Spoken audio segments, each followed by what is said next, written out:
Você já ouviu aquela frase que muitas vezes as pessoas falam: o sangue de Jesus tem poder? Sim. Dependendo da forma com que a pessoa fala, a que está ouvindo pode ficar assustada, né?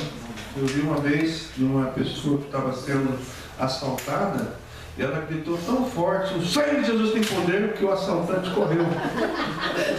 Ficou com medo. De tão forte que foi que ela expressou essa frase, que ela é verdadeira, mas não é mística. Não é por superstição que nós falamos essa frase: o sangue de Jesus tem poder. Nós vamos orar aqui para que Ele possa nos mostrar qual é o poder que tem o sangue de Jesus Cristo. Que Deus possa nos revelar nessa manhã. Deus, nós te agradecemos por esse momento que estamos aqui reunidos como igreja, Pai, com o propósito de engrandecer o seu santo nome, com o propósito, Pai, de ver a sua glória descendo, Deus, e habitando em nossas vidas, ó Pai. E abençoe que possamos, ó Deus, ouvir a sua voz nessa manhã, que possamos, ó Deus, crer no poder do sangue de teu Filho Jesus Cristo. E, ó Pai, que as vidas que aqui estão possa revelar, possa transmitir esse poder, ó Deus. E abençoe também as vidas que chegarão nesse lugar. Nós cremos que o Senhor tem muito para fazer nesse lugar, mas que o Senhor possa, Deus, nos dar coragem, nos dar disposição, nos dar perseverança de continuar falando do Senhor nesse lugar, ó Pai. E abençoe agora essa mensagem, que alcance o nosso coração no nome de Jesus Cristo. Amém? Amém? Amém. Tem ali uma frase que eu coloquei, que o sangue de Jesus Cristo tem. Pode voltar naquela frase que eu estou lendo. O sangue de Jesus tem poder, sim, mas é um poder instituído por Deus, conquistado por Jesus e disponível a todo aquele que crê verdadeiramente em Jesus Cristo como seu único e suficiente Salvador. Esse é o poder do sangue de Jesus Cristo. Ele foi instituído por Deus, ele foi conquistado por Jesus e está disponível a todo aquele que crê nesse poder. Não é um poder místico, não é uma superstição, mas é algo real, é algo verdadeiro. Nós temos que crer nesse poder. Conforme cantamos agora, há poder.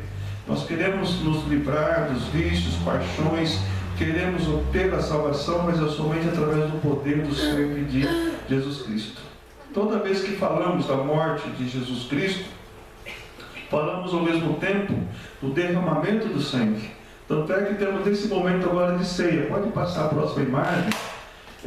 Isto é, que quando Cristo estava falando isso, ele estava no momento de ceia com os seus discípulos. E ele disse: isto é o meu sangue, o sangue da nova aliança, derramado em favor de muitos. E esse muitos, estamos incluídos também.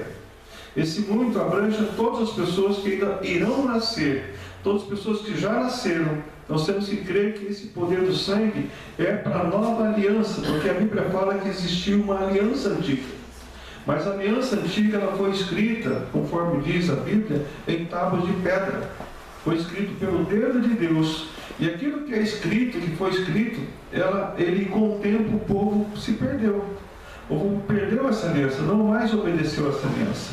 Aí lá em Jeremias fala que virá um dia em que Deus iria estabelecer uma nova aliança. Aí Jesus falou naquele momento de ceia que essa era a nova aliança. E onde está escrita essa nova aliança? Agora em tábuas de pedra ou no papel? Não, ela deve estar escrita no nosso coração. Jeremias fala que escreverei essa nova aliança, mas não mais em tábuas de pedra, mas sim no coração. E quando você tem algo escrito no coração, vale muito mais. Tem muito mais poder. Porque, conforme diz uma frase, o papel aceita tudo. Mas quando está no coração, não importa. Quantas pessoas hoje casa e separa, né? Se divorcia, porque foi escrito no papel. Quando a união é escrita no coração, não há separação, não há divisão.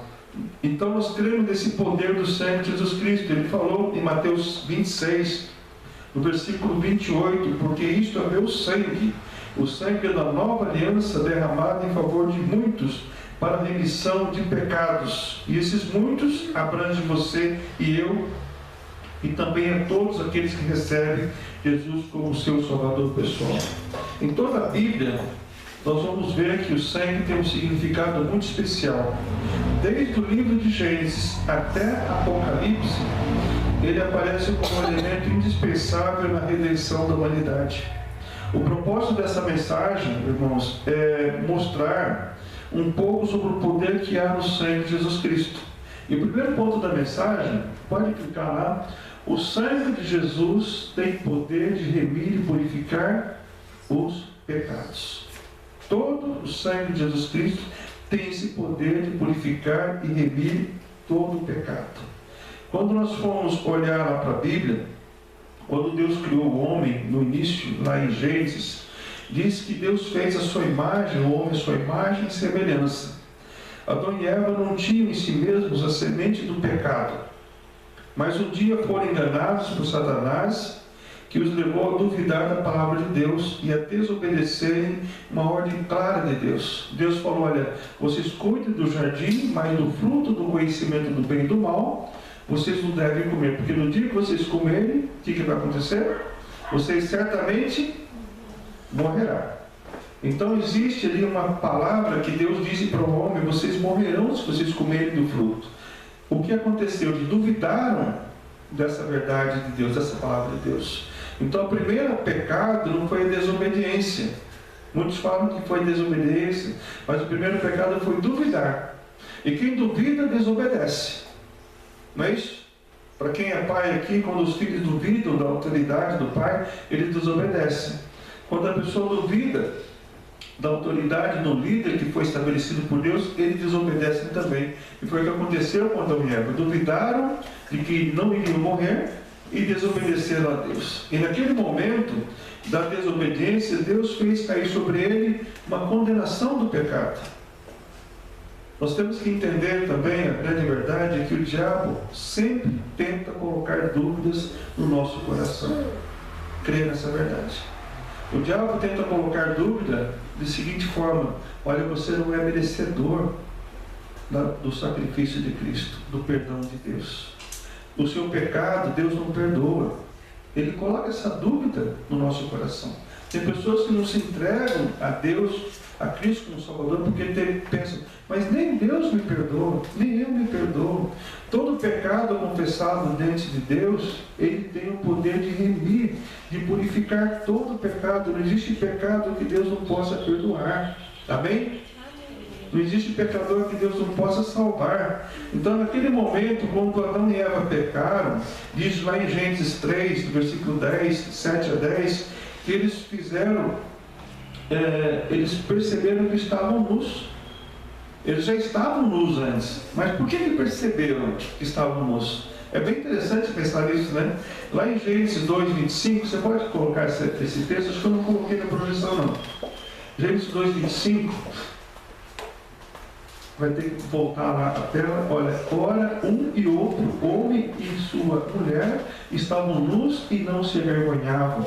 Mas por que sentiram vergonha depois do pecado? Por que será que eles sentiram vergonha depois que pecaram? Sabe por quê? Acabou entre eles a transparência. Acabou entre eles a inocência. Porque quando há um relacionamento transparente, não tem vergonha. Não temos vergonha de termos um relacionamento entre nós aqui transparente. Mas se nós pecarmos contra nós aqui, contra um ou outro aqui, vai haver vergonha. Nós vamos querer de alguma forma cobrir esse pecado. E o que eles fizeram quando pecaram? Cobriram, estavam nus e cobriram com folhas de figueira, diz a Bíblia. Era uma forma diferente, uma forma irreal, não era o propósito que Deus tinha. Então, eles não estavam nus, mas não se envergonhavam. Eles estavam nus no começo, mas quando eles pecaram, eles se envergonhavam. É isso que acontece quando nós pecamos. O pecado rouba de nós a pureza, rouba de nós a transparência em nosso relacionamento. Aquilo que às vezes dizemos: minha vida é um livro aberto e tão transparente e sincero. O pecado rouba tudo isso quando nós cometemos o pecado. Então, diante daquele pecado de Adão e Eva, Deus realiza ali o primeiro sacrifício. Gênesis 3, 21 diz que o Senhor fez o Senhor Deus vestimenta de peles para Adão e sua mulher e os vestiu. Como é que Deus fez isso? Será que ele foi lá e tirou a pele do animal e o animal continuou vivo? Não, ele teve que sacrificar o animal. E foi sacrificando o animal que ele tipificou o primeiro sacrifício da Bíblia, tipificando Jesus Cristo também. O texto fala, fez o Senhor Deus vestimenta de peles para Adão e sua mulher e os vestiu. Para cobrir o pecado e a vergonha e a nudez do homem foi preciso o sacrifício do sangue de um justo. Ou seja, o animal não tinha nada a ver com aquilo, mas ele foi sacrificado para poder cobrir o pecado do homem. Aí diz lá em 1 de Pedro 3,18, está lá na projeção, porque também Cristo padeceu uma vez pelos pecados, o justo pelos injustos, para levarmos aonde? O texto fala levarmos a Deus, para levarmos a Deus. Então nós temos aqui a grande verdade que Jesus Cristo, ele nos remiu, ele nos purificou de todo o pecado. E o que é pecado? Alguém pode definir a palavra pecado aí ou não? Uma palavra só ou duas? O que é pecado? É tudo que nos afasta de Deus. Tudo que nos afasta de Deus. A desobediência, a rebeldia nos afasta de Deus. A mentira nos afasta de Deus. Tudo aquilo que nos afasta de Deus. Mas o pecado causa também não só o afastamento de Deus, mas também o afastamento dos nossos relacionamentos. Quando pecamos, quando a pessoa que está caminhando conosco também causa o afastamento. Então, naquele momento, Jesus Cristo, ele sacrificou, ele morreu, diz o texto, o justo pelos injustos. E esse injusto cabe cada um de nós. E a Bíblia fala lá em Hebreus 9:22 que sem derramamento de sangue não há remissão de pecado. Era necessário sim. Por que será que era necessário que houvesse esse derramamento de sangue? Porque Deus, ele aceita todo o sacrifício, mas o sacrifício maior que ele aceitou foi o derramamento de sangue do seu único filho. E existe também na lei de Moisés que o sacerdote tinha que todo ano apresentar um sacrifício a Deus para poder remir o pecado do povo, cobrir o pecado do povo daquele ano. Então todo ano o sacerdote se apresentava diante de Deus, entrava lá no tabernáculo, tinha um período de sacrifício, ele imolava ali o sacrifício e fazia com que isso purificasse o pecado de toda aquela pessoa que estava pecadora durante aquele ano. Eles levavam, digamos assim, os seus pecados de baseado. Cometiam o pecado ano após ano, ia lá e colocava diante de Deus, e aquele pecado ele era, na verdade, coberto. Mas olha só essa imagem que eu coloquei aqui. Em Levítico 1:4 diz que porá a mão sobre a cabeça do holocausto, para que seja aceito a favor dele para expiação. Aí eu faço essa pergunta, eu fiz lá na igreja, quando falei, na IBBV, quando eu falei sobre esse assunto. O que significa colocar a mão sobre a cabeça do holocausto? Alguém pode falar aí? A Anitta estava lá, acho que ela ouviu, né? O que significa colocar a mão sobre a cabeça do holocausto? Ele era levado para o sacerdote, e naquele momento o sacerdote colocava a mão sobre a cabeça dele. Alguém pode falar aí, não? Tem ideia do que é? Tipo uma entrega de uma oferta. Entrega de uma oferta. E mais? Isso é importante porque faz sentido. E é grande acalmar, apaziguar a ira de Deus. Pode ser isso também ou não? Abençoando ele, Oi? abençoando ele. Abençoando o animal que está sendo sacrificado ali. São coisas que vêm na nossa mente para nós entendermos como Deus é maravilhoso. Esse animal representava a pessoa. Digamos ali, a pessoa que havia pecado. O sacerdote estava colocando a mão sobre a cabeça daquele animal, transferindo toda a culpa daquela pessoa para o animal. É isso, Anitta? Transferência. Então, transferência de culpa. é uma forma teológica de entender. Quando aquele animal estava ali, os sacerdotes representando o povo estavam colocando a mão sobre a cabeça do animal e transferindo toda a culpa da pessoa para aquele animal. Dá para entender assim ou não? Sim. Fica mais claro isso, Michel? O que significa transferência de culpa? Então o animal estava sendo sacrificado, mas a culpa estava indo sobre toda a culpa do pecador estava indo sobre o animal.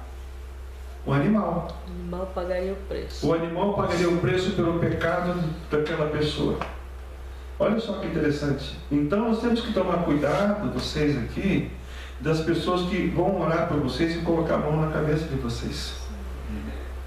Entende isso? Ninguém deve colocar a mão na nossa cabeça se aquela pessoa não estiver consagrada por Deus, não estiver intimamente ligada com Deus. Isso aconteceu com o nosso filho André, um tempo atrás, que ele estava bem rebelde, e ele estava se encontrando com uma pessoa que estava num inferno, e aquela pessoa orou sobre ele e colocou a mão sobre a cabeça do André. Ele ficou mais perturbado ainda. Ou seja, a pessoa estava transferindo a culpa que ele tinha, o inferno dele, para a vida do meu filho. Mas não aconteceu porque o André tem Cristo como Salvador. Então tem que tomar muito cuidado se a pessoa vai orar por você e vai pôr a mão sobre a sua cabeça. Ela pode estar transferindo toda a culpa dela para você. Foi o que aconteceu. Dá para entender isso mais claro, Rosemary? Então não é para apaziguar o pecado, também é. Não é para acalmar, mas é para transferir e pôr a mão sobre a cabeça do holocausto, para que seja aceito a favor dele para expiação. Mas esse ponto da mensagem, esse modelo de purificação, ele é imperfeito. Pode passar a próxima imagem. Um modelo de purificação imperfeito que não produz o quê? Arrependimento. Por que não produz arrependimento? Vamos ler esse texto de Hebreus 10, versículo 1 a 4. Vocês conseguem pôr lá? Olha só por que não produz arrependimento. Ora, visto que a lei tem sombra dos bens vindouros, não a imagem real das coisas, nunca jamais pode tornar perfeitos os ofertantes, com os mesmos sacrifícios que, ano após ano, perpetuamente eles oferecem. Ou seja, eles fazem isso ano após ano. Não vai transformar perfeito. De outra sorte, não teriam cessado de ser oferecidos, porquanto os que prestam culto, tendo sido purificados uma vez por todas, não mais teriam consciência de pecados. Entretanto, nesse sacrifício faz-se recordação de pecados todos os anos.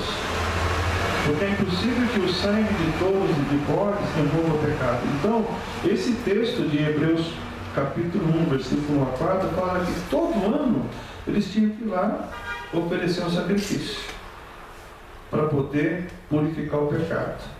O que acontece é que aquele sacrifício ele cobria o pecado, mas não removia o pecado. Cobrir é diferente de remover, é isso? Ou não? Tem diferença? Não.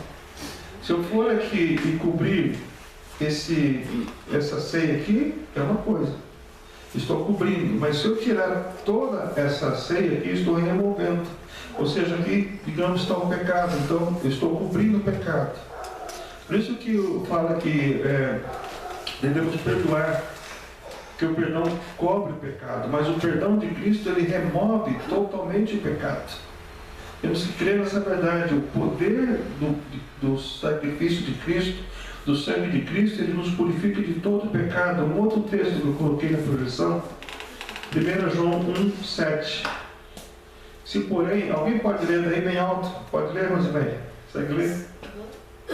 Se porém andarmos na luz, como Ele está na luz, mantemos comunhão uns com os outros.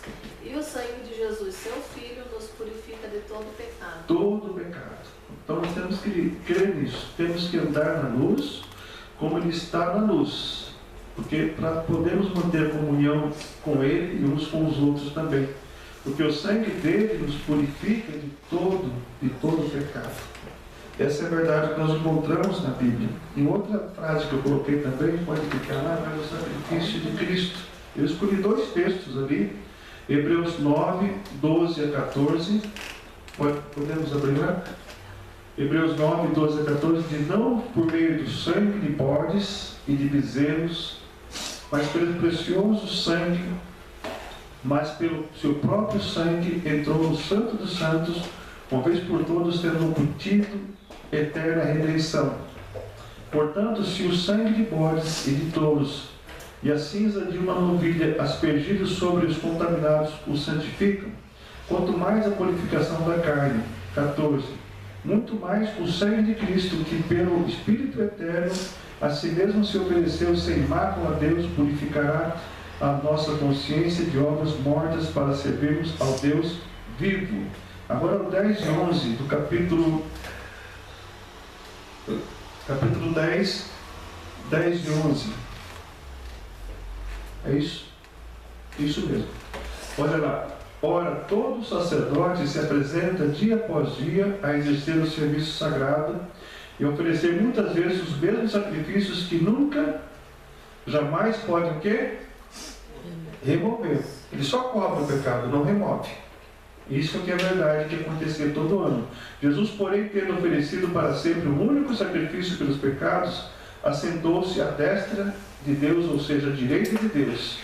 Então nós temos essa verdade aqui, que o único sacrifício que Deus aceita para remover de forma definitiva o nosso pecado é através do sacrifício de Cristo. Crendo nisso, não importa o que você cometeu, não importa o pecado que você tenha cometido, não importa onde você esteja, Deus tem o poder de purificar e remir todo o pecado.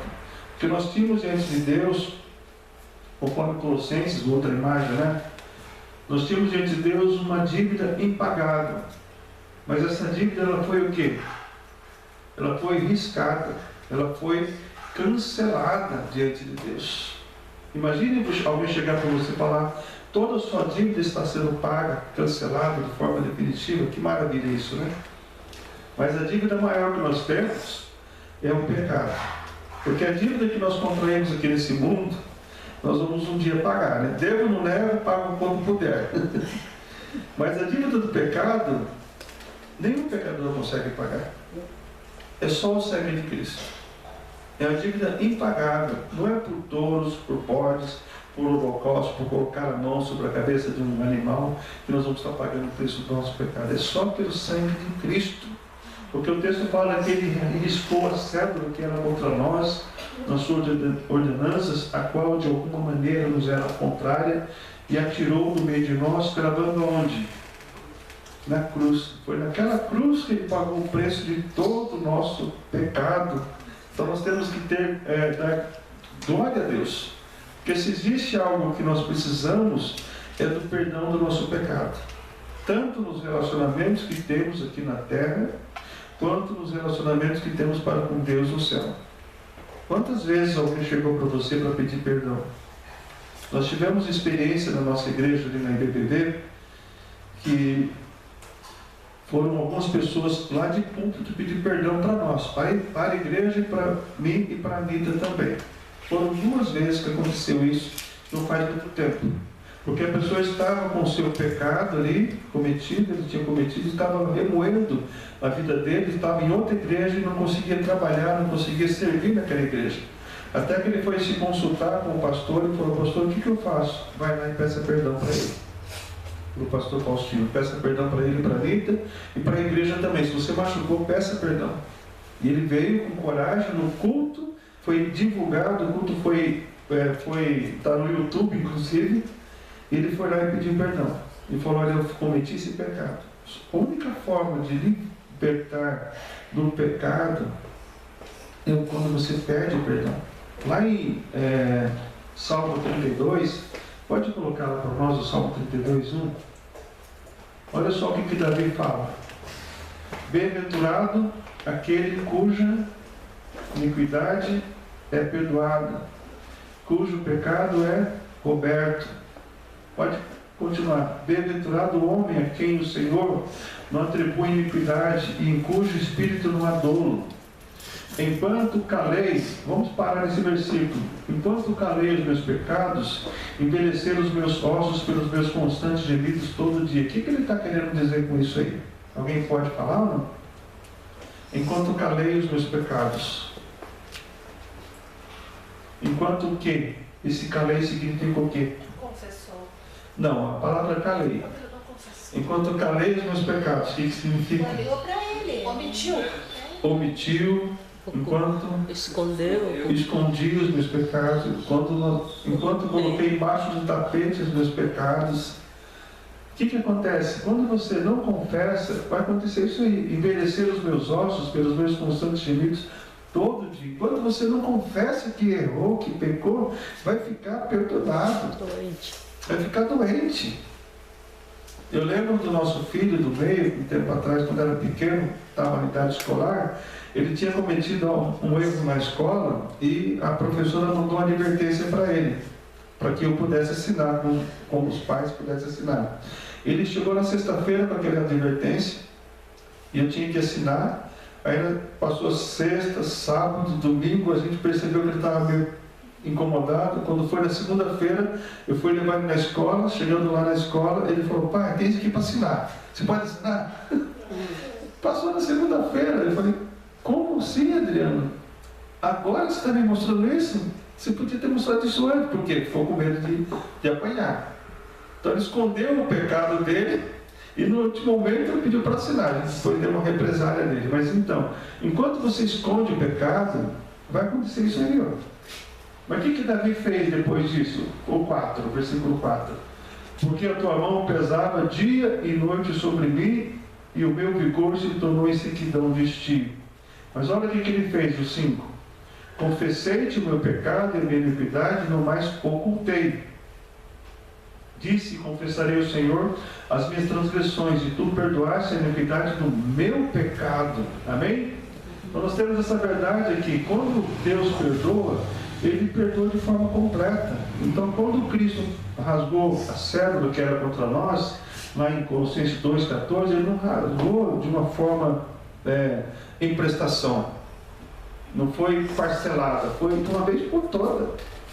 Não foi no crédito, foi no débito. Ele realmente pagou de uma forma completa. Então é isso que nós precisamos, irmãos. Precisamos de ter ali todo o nosso pecado perdoado por Cristo. E ele só é perdoado por Cristo quando nós confessamos de forma completa todo o nosso pecado diante dele. Amém? Amém. Então, o pecado não perdoado é aquele pecado que não é confessado. Não existe pecado que Deus não possa perdoar. Não existe pecador que Deus não possa restaurar. Mas também, diante dessa mensagem, pode clicar lá, o sangue de Jesus foi o preço pago para a nossa, pelo nosso o quê? Libertação. Libertação. Nós estamos, todo ser humano, ele nasce já com a semente do pecado. Já nasce escravo do pecado. Nós já nascemos, conforme diz a Bíblia, condenados para a morte eterna. Enquanto criança, estamos na fase da inocência. A gente sempre fala com a criança, já tem passagem direto para o céu. Mas quando ele reconhece que é pecador, quando a criança reconhece que é pecadora, ela tem que tomar decisão para a salvação. Por isso que nós sabemos que devemos crer nesse poder da salvação. 1 Coríntios 6, 20 diz: porque fostes comprados por bom preço, glorificai, pois, a Deus no vosso corpo e no vosso espírito, os quais pertencem a quem? A Deus. Então nós somos comprados por bom preço. E qual foi esse bom preço? O sacrifício de Cristo. 1 de Pedro 1, 18 e 19. Tem mais outro texto também. Eu não coloquei, né? Não coloquei. 1 de Pedro não foi colocado ali. Mas diz assim o texto: sabendo que não foi mediante coisas corruptíveis, como prata e ouro, que fosse resgatados do vosso fútil procedimento que vossos pais vos pegaram, mas pelo precioso sangue, como de cordeiro, sem defeito e sem mácula. O sangue de Jesus Cristo. 1 de Pedro 1, 18 e 19. Então ele nos comprou com o seu precioso sangue. E depois de ter nos comprado, ele nos deu uma carta de alforria. Ele nos deu a liberdade. A Bíblia fala: e conhecereis a verdade vos libertará. Nós somos livres, não temos mais a condenação do pecado. A Bíblia fala em Romanos 8:1 que não há nenhuma condenação para aqueles que estão em Cristo Jesus. Temos a liberdade em Cristo Jesus. Indo para o final da mensagem, o sangue de Jesus, nós precisamos aqui, tem mais um ponto da mensagem, precisamos descobrir com o poder do sangue de Jesus. O sangue de Jesus Cristo tem um poder, e essa proteção do sangue, ela já foi uma vez instituída por Deus, quando, lá na época que o povo estava saindo da escravidão do Egito, na última praga, foram 10 pragas que Deus colocou sobre o Egito, para poder libertar o seu povo, e naquela última praga, ele falou para que o povo colocasse ali uma marca de sangue sobre cada porta da casa de quem morava, que era o povo dele. E essa marca do sangue, o que queria fazer? Proteger o primogênito daquele lar. O texto fala que o anjo destruidor passaria em todas as casas, independentemente se era israelita ou não, iria morrer o primeiro filho daquela família. Mas se o anjo destruidor visse marcado na porta da casa a marca do sangue, ele passaria por cima, ele protegeria aquela família. Independentemente se fosse israelita ou não, se não tivesse a marca do sangue, o filho primogênito morreria. É isso que diz lá em Êxodo capítulo 12. Então Moisés deu essa orientação para o povo: vocês vão sacrificar o animal e vão comer dele, a carne não seria assada, né? E vão pegar o sangue e vão colocar na verga da porta, para que quando passar o anjo destruidor, não mate os seus primogênitos, seus filhos, os primeiros filhos. Aqueles que desobedeceram tiveram a sentença, mas aqueles que obedeceram foram protegidos. Hoje a marca do sangue não é mais na verga da porta, não precisamos mais marcar esse sangue na porta. Onde temos a marca do sangue? No nosso coração. É a marca da aliança. Esse é o sangue derramado em remissão de todo o nosso pecado. Amém? Então, concluindo, irmãos, essa mensagem, você entende o poder que existe no sangue de Jesus? Dá para compreender agora, irmã Neuza? Compreende bem, irmã Zilma? Somente através do sangue de Jesus nós temos a remissão de todo o nosso pecado. O sangue de Jesus Cristo nos purifica de todo o pecado. E através do sangue de Jesus Cristo nós somos reconciliados com Deus. Através do sangue de Jesus nós temos a proteção de Deus. Nós temos que nos colocar diante do poder do sangue de Jesus. Por isso que nós cantamos há pouco esse hino 89, escrito há muito tempo atrás, e fala realmente do poder do sangue de Jesus. Há poder, força sem igual, só no sangue de Jesus. Amém? Vamos orar, mesmo assentados, vamos orar a Deus para que Ele nos abençoe, possamos nos colocar debaixo do senhorio de Jesus Cristo. Pai, nós te agradecemos por essa mensagem que ouvimos, pelo poder que há no sangue do Teu Filho Jesus Cristo. Que possamos, ó Pai, desfrutar desse poder. Sabemos, ó Pai, que o nosso pecado, ele só vai ser perdoado quando nós confessamos Cristo como Salvador. E sabemos, ó Pai, que foi o derramamento do sangue do Teu Filho que nos purificou de todo o nosso pecado. Meu Pai, que mais vidas possam compreender essa bênção que o Senhor tem dado, Deus. Que o Senhor possa nos ajudar a viver debaixo da proteção do sangue de Cristo. Que o Senhor possa também nos ajudar, ó Deus, a anunciar essa mensagem. E abençoe, Pai, esse momento de ceia que nós prestamos ao Senhor. Nós te agradecemos no nome de Jesus Cristo. Amém? Em Coríntios capítulo 11, versículo 28, diz: examine-se, pois, o homem a si mesmo, e assim como do pão e beba do cálice. Então, o autoexame faz parte do casamento. Amém? Estamos aqui celebrando a ceia do Senhor. O Senhor abençoe, Pai, que juntos possamos lembrar da morte, do sacrifício do Teu Filho Jesus Cristo, e que o derramamento do sangue dele nos deu, Deus, a remissão de todo o nosso pecado. Que possamos lembrar do poder do sangue de Jesus. E abençoe, Deus, cada vida que está aqui nessa manhã, Que o Senhor abençoe, Deus, aquelas que não puderam vir. Que o Senhor traga mais vidas para esse lugar, Deus, para que possamos cultuar o Senhor como uma família da fé. Agradecemos e pedimos o nome de Jesus Cristo. Amém?